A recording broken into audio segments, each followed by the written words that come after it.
Hi Virgo! Kamusta? Welcome back to Pinay Angel Tarot. This is your December kapalaran para sa mga Virgo, Sun, Moon, Rising, and Venus signs, general love reading, although maaaring may mensahe din sa career nyo. So, kamusta kayo guys? Comment present mga Virgo para alam ko na nanonood kayo. So, pasensya na guys, may konting ingay sa background kasi may construction po dito sa building namin. So, anyway. Ready ko lang yung mga cards nyo. Kumusta kayo? Kung kailangan nyo po ng gabay, pwede kayong mag-avail ng private reading services ko. Ayan. Message nyo lang ako sa Facebook page ko, Pinay Angel Tarot. So, tingnan natin kung kakayanin natin yung ingay, guys. Ha? Humihinto ako kasi pinapakiramdaman ko eh. Anyway. So, tuloy natin guys. Kuha ko lang kayo ng oracle messages. Anong energies ang connected kay Virgo sa love life niya ngayon? Dreams. Share your dreams together and encourage each other to make them a reality. Oh, nice. May mga pangarap kayo ng person mo. Past lives, you reunite our loved ones over and over again through many different lives. Totoo talaga yan. Yung mga taong nasa paligid natin ngayon, sila din yung mga kasama natin sa past life natin. So, mukhang reunited ka ngayon sa soulmate mo. Cherish. Cherish your relationship. Okay? Ang ganda naman ito. Parang alagang-alaga mo yung relationship mo ngayon. And nag-grow naman at talagang ini-enjoy mo, Virgo. Okay, so yeah, I was saying nga pala, naputol kasi umingay bigla dito. Ang lakas talaga ng ingay eh. So, I was saying na kung kailangan nyo po ng private reading, pwede nyo ko i-chat sa Viber or sa WhatsApp. Nasa description box po yung contact number ko, pati na yung mga links sa social media account ko. And for crystals, marami at iba-iba. You can also check my Instagram para makapili kayo kung anong crystals ang gusto nyo. Ngayon, ang suot ko is lavender rose quartz and Madeira citrine with gold, 18K gold piyaw. And then I have pyrite, aquamarine and turquoise sa kabilang side. And ito naman is black obsidian, jade, spinel with Herkimer diamond. Okay. So, tuloy natin guys, yung reading mo, Virgo. Overall energy is King of Wands. Ang lakas mo ngayon, very confident ka sa sarili mo, at ang dami mong nalalampasan na challenges. Hindi ka sumusuko, talagang lumalaban ka. Very motivated. At I can also sense na maraming naa-attract sa'yo ngayon. Good and bad. Okay, yan yung narinig ko eh. Good and bad persons na-attract sa'yo ngayon. So, ang focus mo is the fool taking the leap of faith or taking a risk. What crosses you is the lovers. Yung risk na ginagawa mo ngayon, may kasamang desisyon yan eh. So, I feel like you're dealing with someone na sobrang attracted ka sa taong yan. At sinasabi mo kay universe na gusto ko talaga tong taong to, ikaw na bahala sa akin kung tama ba tong ginagawa ko. Kasi hindi maalis yung takot sa part mo eh. Kita mo yung lovers na kaganon. So, ibig sabihin, nagdesisyon ka na pero andun yung takot talaga. And gagawin mo pa rin ang gusto mo eh kahit na merong fear, merong takot. So, sa nakita ko malalim tong connection nyo guys kasi andito yung lovers card. Like I mentioned kanina, merong past person or past life person or soulmate na ka-deal mo ngayon. And may feeling ka din sa sarili mo na parang nagmumukha kang tanga kasi todo bigay ka sa love life mo, pero gagawin mo pa rin naman kahit natatakot ka. What lies below is Knight of Wands. Oh my gosh, parang talagang pinag-aaralan mo yung sitwasyon. Sa ngayon, bigay na bigay ka eh. Nasabi ko na yung kanina na talagang effort ka kasi nga merong attraction at inoobserbahan mo lang din naman yung person mo. Sa nakita mo kasi ngayon, gusto ka rin niya, kaya binibigay mo din yung sarili mo sa taong yan. What lies above you, King of Swords. Parang nakakita ko dito, confident ka talaga sa sarili mo at talagang pinag-aaralan mo. Mukhang marami ka na ding natutunan sa connection na yan sa taong ka-deal mo. Very smart ka dito. Kita mo may hawak siyang libro. Alam mo kung ano yung totoo at paninindigan mo yon. Ayan, hawak na yung sword, nakaturo dun sa libro. Oh. Nakita ko dito, by the book ka eh. Kumbaga, meron talagang proseso ang lahat ng bagay. And sinusunod mo yon. Merong sistema. Yun. Nag-a-adjust ka rin. Kita mo yung pusa. Very pure ng intentions mo. Kaya nafe-feel ko naman na nabibless ka din. Kasi very pure din ang puso mo. What lies behind is Four of Swords. So, dati, sinara mo yung sarili mo sa taong yan. Pero ngayon, ito na talagang nagbukas na at nagre-risk ka na talaga. Nafe-feel mo yung freedom and happiness ngayon. Kasi pinili mong magmahal. So, I don't know, baka iksian natin yung reading, guys. Kasi may iba pa akong schedule and ang ingay talaga ngayon. Pero, tuloy ko muna ha. Para lang matapos tong reading na to. And pwede naman ako anytime, pwede naman ako mag-record ulit ng reading naman eh. So anyway, yung nasa near future na card is Eight of Swords. Alam mo yung nakita ko dito, kahit na natatakot ka at nag-enjoy ka at pinupursue mo yung relasyon na yan or yung connection na yan, pero iniisip mo din na sa future, mag-a-adjust ka, depende sa kung ano din yung ipapakita sa'yo ng taong yan. Lumalakas ang loob mo ngayon sa totoo lang. You have Two of Cups. Oh, commitment, agreement, mutual agreement. Pwede din tong wedding. Matindi yung love dito, guys. Again, soulmate mo tong taong to. Kaya, yung feeling mo parang na-heal ka dahil sa taong yan or nabigyan ka niya ng healing ng bagong simula. Kita mo yung sun sa background. Sobrang maliwanag. And new month po tayo ngayon as of the recording of this video. Kaya nafe-feel mo din yung bagong simula para sa'yo. Bagong journey at adventure. Okay. Yung person mo naman, Knight of Pentacles. Bakit lumabas dito matagal or mabagal yung movement niya or malayo siya sa'yo? So, posible dahil sa circumstances sa trabaho niya or sa career or baka LDR. Ayan, may nakita kong institution, baka school. Malayo yung school. Parang school to eh. Kung hindi man school yung malayo, baka bahay. Ayan, magkakalayo kayo ng bahay. And very practical din yung energy ng person mo. Ang dami niyang tools. So, ibig sabihin, busy siya. Inaayos niya yung buhay niya, yung sarili niya. May pusa dito, oh. So, na-feel ko din dito, nag-a-adjust naman siya. Kaso lang, mabagal yung movement. Pero ang kagandahan dito kasi, na-feel ko sa kanya na sobrang committed itong taong to. Kita mo, hawak niya yung isang pentacle, diba? Na sinasabi niya, kapit lang Virgo kasi andito lang ako. So, na-feel ko din dito na nagkakasundo naman kayo kasi earth energy to eh. So, Virgo is earth sign kasi. So, practical ka, ganun din itong person mo. Kaya, iniintindi mo siya kahit na parang feeling mo ang bagal naman ng movement nito. Pero at the same time, willing ka namang mag-risk at decision mo talaga na alagaan at panindigan yung connection na yan. So, mutual energy is the Judgment card. Matagal na pala din nanliligaw sa'yo yan or matagal na kayong magkakilala kasi parang dumating ngayon sa point na okay, pwede na tayong lumevel up kasi kilala naman na kita, kilala mo na din ako. Ang ganda, may butterfly ulit and sobrang makulay.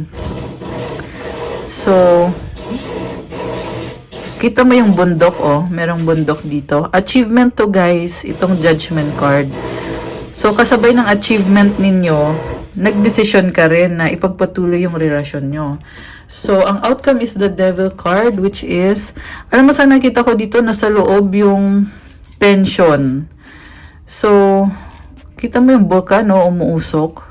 Merong heaviness. Okay, kung ano man tong heaviness na to, possible na temptation or bad habits. And kita mo yung sapatos niya worn out now. So, nakita ko dito, masyadong overworked or hardworking masyado. Kaya isa din yan siguro na parang nagkukos ng stress sa'yo, pero itong person mo, for some reason, tinatanggal niya yung stress mo eh. Oh, very nice. Overworked ka na, Virgo. Not that it's a bad thing. Parang sinasabi lang dito na hinihil niya yung feeling mo na pagod ka. Okay, feeling mo kasi ang dami mong kailangan ayusin sa buhay mo. Kaya syempre natural lang na makaramdam ng pagod. So, mag-clarify tayo, guys. Ace of Wands, Five of Cups, Five of Swords. So, merong bagong simula dito, pero bakit emotional ka at napipressure ka din at the same time? Alam mo yung kahit gusto mo yung ginagawa mo, pero tinatanong mo din yung sarili mo kung kaya mo ba to, malalampasan mo ba to, kasi pakiramdam mo talo ka. So, may nakita kong hesitant ka na ipagpatuloy yung ginagawa mo. Pero, sa totoo lang, Virgo, ano to minsan dumadaan lang yung pakiramdam na ganun I-remind mo lang ulit yung sarili mo na huwag masyadong mag-alala. Ang mahalaga naman is umuusad yung connection nyo dito. Kasi ito ka, kita mo tuwang-tuwa yung person dito, di ba? Masaya ka, pero at the same time, nafe-feel mo na, tama ba itong ginagawa ko? Bakit parang feeling ko, nahihirapan ako or talo ako? So, yung iba may na-feel akong ma-pride. Kaya ganon. Okay. Pero may dahilan din yan yung pagiging ma-pride mo. I-check mo lang din sa person mo. And also, I feel like kulang din sa communication somehow kasi may mga bagay talaga na gusto mo, ikaw na lang yung nakakaalam, ayaw mo nang pag-usapan. Okay, tingnan natin tong cards na to. At yung nasa bottom of the deck is the Death card. Okay, this symbolizes transformation. Pero mukhang magandang pupuntahan ng transformation na to kasi may Six of Wands, which is victory and success. Parang merong public recognition So, biglaan, Knight of Swords. Okay, tingnan muna natin to. Ace of Pentacles, Seven of Wands, Queen of Cups. Wow! Super in love. Alam mo, Virgo, may bagong simula sa'yo Pero natatakot ka na baka mali yung pinagagawa mo sa buhay mo, sa sarili mo, sa love life mo. Parang sinasabi mo sa mga tao sa paligid mo na walang masama sa ginagawa ko. Nagiging defensive ka. And nag-iingat ka, kita mo yung paa niya, Parang you are treading carefully. Ang masasabi ko lang dito, Virgo, magpakasaya ka lang. Kasi sa nakikita ko, mukhang nagbo-bloom ka Natutuwa ka sa mga nag-unfold sa relationship mo. So far, for this month, December 2023 reading, sobrang natuwa ako sa mga energies mo dito sa love life mo, Virgo. Kasi maraming growth na nangyayari, improvements. So far, yan yung nakikita ko sa reading mo. And also, new beginning. Very positive. And yung lumabas naman na Death card, okay, sabihin na natin, hindi naman perfect ang lahat. May nakita ko dito na nag-iingat ka sa sasabihin ng ibang tao kasi mabilis kang masaktan.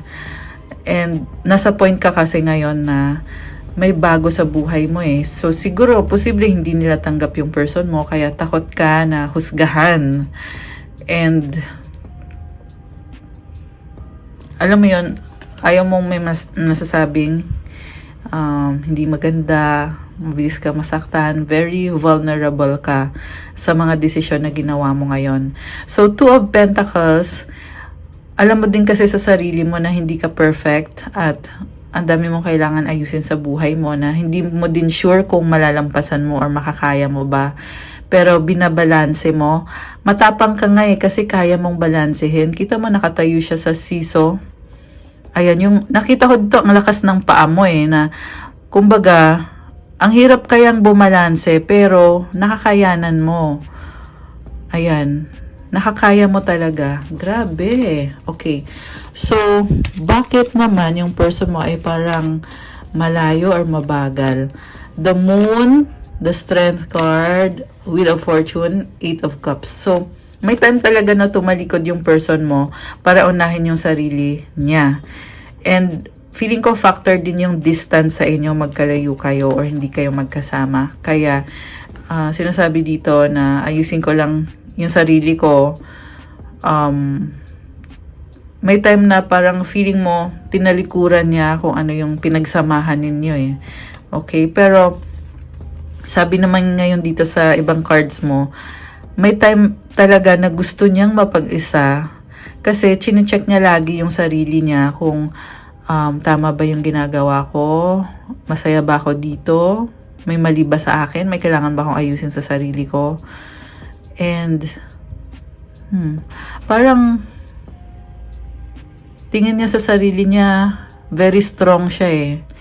Ayan, pero for some reason, walang action. Kaya ikaw din, andun din yung pagdadalang isip mo kasi walang ginagawang action or effort. So, sa mga time na yon, siguro hinahanap mo yung time niya sa'yo, yung attention niya sa'yo. And, in fairness naman sa person mo, tahimik siya, pero this person is creating and very strong. Kinakalma niya yung sarili niya. May inner struggle siya eh. So, the moon is connected sa emotions. May nakita kong Leo moon. Baka yan yung moon sign mo or meron din energy dito ng Cancer at Leo. Baka yun yung mga kadil mo. So, itong person mo nakikita ko sa kanya, meron siyang minamanifest ngayon. Ayaw ko lang pangunahan or ano, pero yun na lang. I will leave it at that.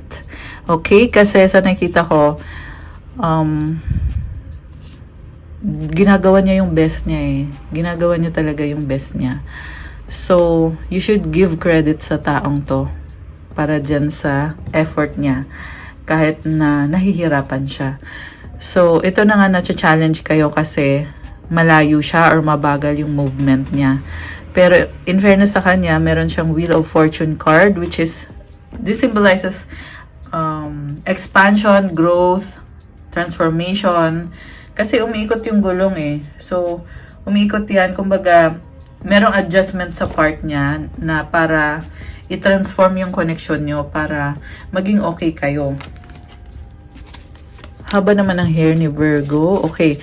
Bakit naman King of Wands ang lumabas na card dito ni Virgo? Okay. The High Priestess, Queen of Wands, Two of Swords. Oh my gosh. Grabe. Chariot sa bottom of the deck. Talagang palaban ka at strong ka. Gusto mo talagang masungkit yung success sa buhay mo para sa sarili mo, unang-una sa lahat. Nakakatuwa naman, sobrang palaban. Pero sa loob-loob mo, meron kang iniisip na hanging or negativity. Ayan. Ang masasabi ko lang, tuloy mo lang yung laban, Virgo, kasi ginagawa mo na kung ano yung kailangan mong gawin. Okay, so siguro hindi lang talaga maalis yung times na naiiyak ka. Ayan, kita mo umiiyak siya. And yung times na nagkukulong ka sa kwarto, mag-isa ka, and mukhang meron siyang pinag-aaralan at pinag-iisipan na mga bagay na hindi niya maintindihan. So, naghahanap ka ng kasagutan. Natural lang yun. Kasi, parte yan ng process mo eh. Kasi, like I said, pinupursue mo talaga kung ano yung tama para sa sitwasyon mo or kung anong nararapat. So, next cards is, ito na nga, High Priestess, Queen of Wands, Two of Swords. Actually, pareho lang kayong very mysterious. Kanina yung person mo, di ba, tahimik. Ikaw, ganun din naman eh. Tahimik, pero ang dami mong na-achieve para sa sarili mo. Kaya, hindi mo lang maiwasan din na magkaroon ng fear at ng pagdadalang isip kung okay ka pa ba, kung kaya mo pa ba. Ayan, so, ang masabi ko lang is mukhang kayang-kaya mo talaga. Basta mag-focus ka dun sa mga gusto mong ma-achieve. Okay? Kasi si Queen of Wands yung card mo dito eh. Si Queen of Wands, very strong yan. Ayan, I love this. Oh my gosh, very positive ng cards ni Virgo. Okay, anong outcome sa love life nyo ng person mo? Three of Swords, Page of Cups, Six of Cups, the Empress. Oh, grabe, oh. Ha, pero hindi perfect ang lahat eh. Teka lang ha. Ito, mamaya ka na. Ito muna. Kasi nakita ko dito problemado ka na parang may times na talagang nalulungkot ka, nadadown ka, nagiging emosyonal. Pero, wag kang sumuko. Yan lang talaga masasabi ko. Kasi pag nadadown ka, talagang ang ginagawa mo talaga is tinatago mo yung sarili mo eh. Kasi yan yung way mo para protektahan yung sarili mo. Kasi yan yung way mo ng pag-heal sa mga wounds mo. Pag-heal mo sa sarili mo. And, ayan, merong problems. So, siguro kailangan mong ilabas yan. May nakita kong journal eh. Ayan, isulat mo. Kasi yung pag-journal process din ng healing yan. So, very pure na intention mo. Merong opportunities, merong memories na bumabalik. Siguro may times na parang feeling mo ang bata-bata mo pa or feeling mo hindi mo pa kaya. May ganun eh. So, i-remind mo lang lagi yung sarili mo na malakas ka. Okay? Okay. So, ito ngayon. Ito ka oh. Yun na nga, meron feeling na nasasaktan. Ito naman ngayon, ito naman yung power mo, si Empress card. And sa card na to, nakikita ko, nagbo-bloom ka. Sinabi ko na yun kanina, 'di ba? Na nagbo-bloom at kita mo buntis siya oh. This symbolizes new beginning, fertility, abundance. You can create what you want, kung ano gusto mo mangyari sa connection na yan. Kasi connected pa rin to sa love life mo sa love reading mo. Although yung iba, syempre, sa career din, na you have everything you need. And meron kang loyal na kaibigan. Ayan, merong dog dito, oh. So, nakakatuwa naman to. And, napansin ko yung white na flowers. It symbolizes purity. So, siguro, malaking factor din sa'yo ngayon yung pagiging pure mo. Or you want to stay pure.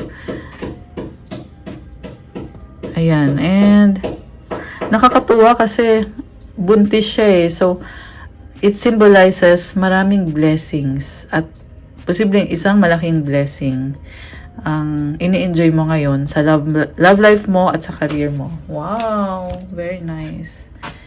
I mean, hindi perfect ang lahat, guys. Hindi lang naman sa Virgo yan eh. Wala naman kasing perfect talaga, guys. Walang perfect, di ba? Pero ang lakas, well, ang ganda ng cards. Kuha ko kayo ng, ito yung mga gustong sabihin sa'yo ng person mo. And gamit ko ngayon dito ay ang oracle cards na gawa ng isang very special person sa akin, which is, i-reveal ko na Virgo din po ang gumawa ng cards na to. Ayaw nga lang niya sabihin yung identity niya, kaya anonymous na lang po muna yung author ng cards na to. So, I have something to tell you. Oh my gosh! Gusto kanyang kausapin, may gusto siyang sabihin sa'yo. I cry at night. Oh no. So, sabi sa'yo, iniisip ka talaga niya. Emotional. Connected talaga siya sa emotions niya. We have to unite. So, itong unite na sinasabi, kumbaga soulmate mo to eh. Di ba kanina meron kang lover's card? So, kaya, para kayo minamagnet sa isa't isa na nafe-feel mo kompleto kapag kasama mo yung person na yan. Ganon din siya sa'yo.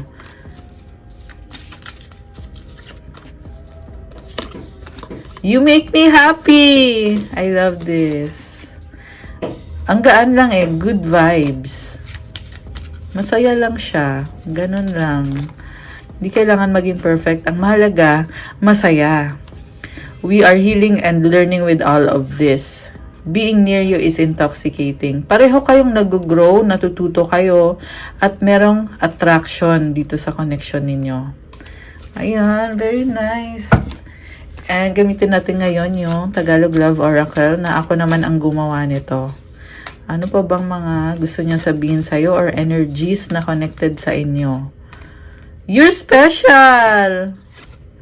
Oh my gosh, akin ka lang, possessive. Emote, iyak, luha. Ayan, emotional talaga yung kadil mo ngayon. Selos, insecure. Kasi kaya siya nagiging emotional. Kasi naiisip niya yung mga possibilities eh. Nakakaramdam siya ng pagsiselos, nakakaramdam siya ng insecurity. Kaya nagtatry din talaga siya, in fairness, na ayusin yung sarili niya para ma-prove niya sa'yo na worth it siya para sa pagmamahal mo, Virgo. Ayan, very possessive, tsaka special ka din sa kanya. Okay, last one. Hurt healing. Hindi ko alam, ewan. Oh my gosh. Posibleng ikaw to, Virgo. Ayan, kasi pag nasa process ka ng healing, parang feeling mo din hindi mo alam eh. Ayan, yung iba kasi sa inyo, nalilito kayo ngayon. Merong kalituhan, guys. Basta wag lang magpapadaig sa kalituhan, okay? Wag padalos-dalos sa mga desisyon. Advice para kay Virgo. Advice card para kay Virgo. Despair. I need your divine intercession right now. O great spirit, lift this darkness from my soul. Free me from this burden. Open me to your highest plan. May I be a peaceful vessel for your love. Napakagandang prayer nito kung meron kang ang pinagdadaanan na despair or struggle. Pwede nyo i-screenshot to at i-pray nyo. Kasi, una sa lahat, kailangan tanggalin mo yung darkness na yan eh. Pero, alam mo, it's not that bad. Porket despair ang sabi sa taas. Kasi, new moon po tayo ngayon eh. So, ano bang new moon? New moon is a time for releasing. Kumbaga, i-release mo yung mga bagay na hindi na nakakatulong sa'yo. And to welcome the new beginning para sa'yo na hindi mo pa sure or hindi mo pa alam kung ano susunod. Pero, this is an adventure, a new adventure, and a new opportunity para sa'yo. So, sabi dito, kailangan i-pray mo muna na matanggal yung darkness sa soul mo or yung negativity. Kasi pag natanggal na yan at natanggal na yung burden sa'yo, magiging open ka na para sa mga bagong opportunity, sa magagandang bagay. And i-pray mo din na magkaroon ka ng peace para magkaroon ng pagmamahal sa buhay mo. So, kapag kasi guys, nagawa nyo na yung pag-release, makakapasok na yung love. Minsan, hirap makapasok yung love sa buhay mo kasi punong-puno ka pa. So, ngayon, pag tinanggal mo yung burden na yan at na-release na yung burden na yan, mapapalitan na yan ng sobrang love at happiness at opportunities at blessings. So, yun yung advice ko para sa inyo. Ayan. Okay, guys. Thank you so much na iraos din natin, Virgo, yung reading mo. Kanina, sobrang distraction yung construction, yung ingay eh.